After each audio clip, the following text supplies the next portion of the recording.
देश व राज्यातील विविध महत्त्वाच्या बातम्या पाहण्याकरिता आपल्या हक्काचे पत्रकार टाइम्स या ब्लॉगस्पॉट, फेसबुक, न्यूज पेपर व YouTube चॅनलला लाईक व सबस्क्राईब नक्की करा। धन्यवाद। आणि सरपंच म्हणजे गावचा कारभारी। सरपंचाची धुरा गळ्यात पडली की त्या माणसाची लाईफस्टाईलच बदलून जाते। कडक इस्त्रीचे कपडे, महागड्या गाड्यांमधनं फिरणं हे सर्वसाधारणपणे पाहायला मिळतं। जर लाखोंचं कमिशन खिशात पडत असेल तर राहणीमान बदलणारच। पण राज्यामध्ये अशी एक सरपंच आहे जिने कमिशन तर घेतलं पण ते गावच्या विकासासाठी वापरलं। कुठल्या गावच्या सरपंचाने हे असं काम केलंय आपण पाहूया।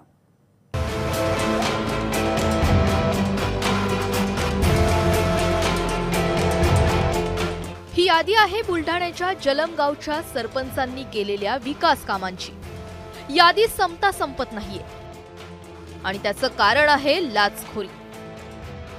होय मंडळी, लाचखोरीच।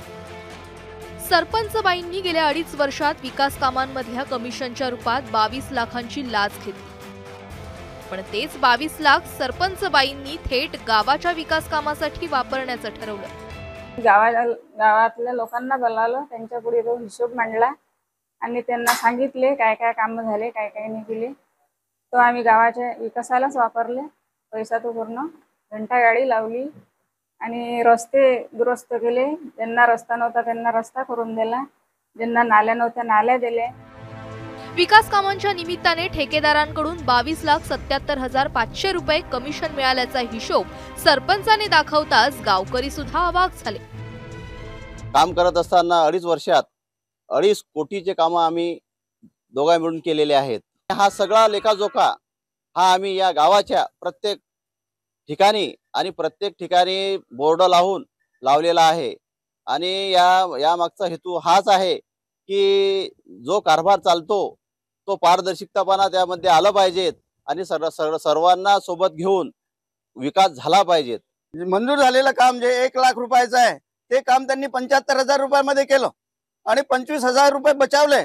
परंतु या 25,000 रुपयाचा उपयोग जनतेच्या कल्याणासाठी केला तर निश्चितच ही खरी जनतेची सेवा होईल, हे तत्व त्यांनी अंगी बांधलेलं होतं। ह्या अशा सरपंच आहे, पहिल्यांदाच अशा सरपंच निवडून आलेले आहे की त्यांनी गावाचा खूप मोठा विकास केला आणि गावातील ज्या वाईट प्रथा आहेत त्या बंद केल्या आणि गावाचा खूप विकास केला।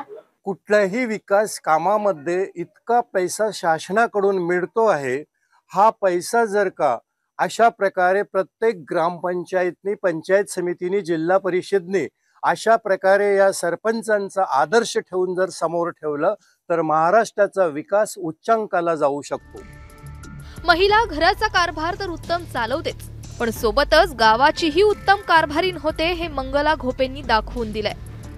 भ्रष्टाचार समूळ नष्ट झाला पाहिजे, पण होणारच नसेल पण किमान भ्रष्टाचार हा लोकोपयोगी होईल याची तरी काळजी घ्यावी। आपल्या हक्काचे पत्रकार टाइम्स न्यूज चॅनलला सबस्क्राईब करा। धन्यवाद।